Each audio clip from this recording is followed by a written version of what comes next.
ewana ba followers abantu munkurikirana, abantu mwarebye Power Comedy mukareba TikTok yanjye, mukajya Instagram mukareba Power Comedy, ewana kabisa mwarakoze cyane kabisa.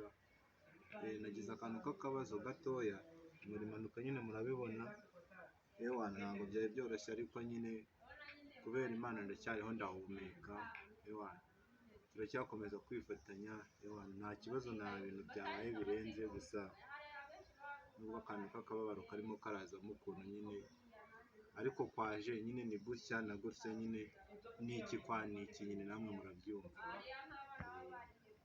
Gusa nyine mbahaye agapisi, Uwiteka nyine azabamaye imbere kabisa, azabahembe ijana ku ijana, abankubitira ibintu nyine by'imigisha tu.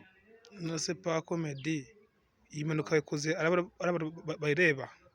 Iyi mpanuka nyine ngiye kureba umukobwa nyine za 12 mu ntara nyine, hari utuntu ngiye kumutuma ngo azanzanireyo, bankubitanye n'ikimodoka nyine gutya nyine bitangwa mu muhanda nyine, urabona nyine ko umurundi wangiritse, amabino yangiritse, urabibona. Ndabona wababaye byatari. Gutya nyine ariko ni gake gake nyine ntabwo. Wababaye byatari, wababaye byatari. Bishoboka nyine urabona ko nabyumva. Okay, ujya kwa muganga rero wivuze. Ariko nyine ndashimira Imana kuba ntagushije umutwe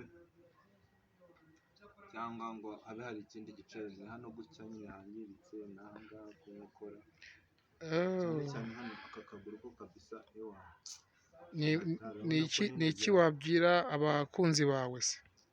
Abakunzi banjye nyine nababwira ko buriya nyine kuba umuntu yaramutse ahumeka umwuka w'abazima, nicyo kintu gikomeye kuri iyi si, nta kindi wabigereranya nacyo.